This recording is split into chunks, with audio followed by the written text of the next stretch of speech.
కరూరులో జరిగినటువంటి ఘటన ఏదైతే ఉందో ఆ తొక్కిస్లాట్లో 41 మంది చనిపోతే అందులో 30 కుటుంబాలకి విజయ ప్రభుత్వం ఉద్యోగాలు ఇచ్చింది. ఉద్యోగాలు ఇస్తూ ఉత్తర్వులు జారీ చేస్తే దీని మీద హైకోర్టులో పిటిషన్ దాఖలైంది.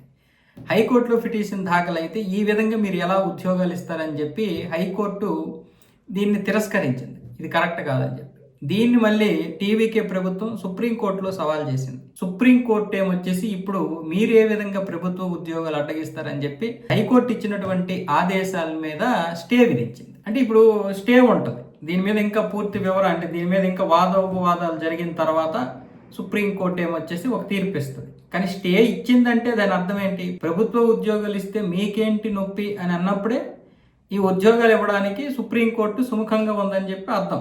నేను ఇంతకుముందే చెప్పాను, ఇది కరెక్ట్ కాదు. విజయ్ ప్రభుత్వం ఏర్పాటు చేశాడు కాబట్టి వాళ్ళకి ఉద్యోగాలు ఇస్తున్నాడు.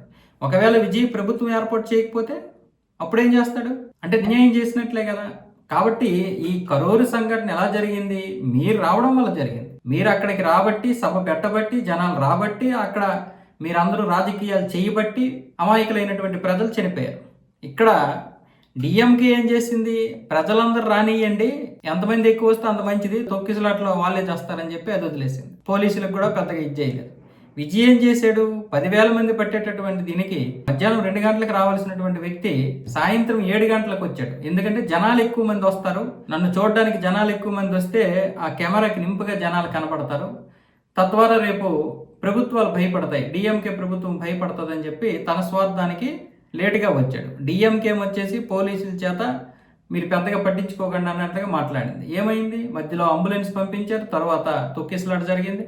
ఆ తొక్కిసలాటలో కరెంటు పోయింది. కరెంటు పోవడంతో ఇది డిఎంకే తీయించింది కరెంట్ అని చెప్పి టీవీకి వాళ్ళు కరెంటు పోయినప్పుడు మీరేం చేస్తున్నారని వీళ్ళు మీకోసమే తీయించమని వాళ్ళు మొత్తానికి 41 మంది చనిపోయారు. ఆ తొక్కిసలాట్లో 80 మంది తీవ్రంగా గాయపడ్డారు. ఎవరు రెస్పాన్సిబిలిటీ? విజయ్ రెస్పాన్సిబిలిటీ. విజయ్కి పోనీ డబ్బు లేదనుకుంటే ఓకే, డబ్బు ఉన్నప్పుడు ఆ కుటుంబాలకి నీ డబ్బు ద్వారా న్యాయం చేయాలి. కానీ ప్రభుత్వానికి ఎలాగిస్తావు? ప్రభుత్వం జాబులు వాళ్ళకి అన్యాయం చేయడం తప్పు, వాళ్ళకి న్యాయం చేయడం తప్పు కాదు. కానీ నువ్వు ప్రభుత్వ ఉద్యోగులు ఇవ్వడం వల్ల ఈ ప్రభుత్వ ఉద్యోగుల కోసం ప్రయత్నాలు చేస్తున్నటువంటి ఇంకొకరు అన్యాయం అయిపోతారు కదా. ఈ 30 మంది పరిస్థితి, నువ్వు 30 మందికి న్యాయం చేస్తానంటున్నావు, కానీ అవతల ఇంకొక 30 మంది అన్యాయం అయిపోతున్నారు. అందుకే హైకోర్టు ఆ రోజు చెప్పినటువంటి తీర్పుని నేను సమర్థించాను, మద్రాస్ హైకోర్టు చెప్పిన తీర్పుని. ఇప్పుడు మళ్ళీ సుప్రీంకోర్టు ఈ విధంగా ఎలా చెప్తుంది?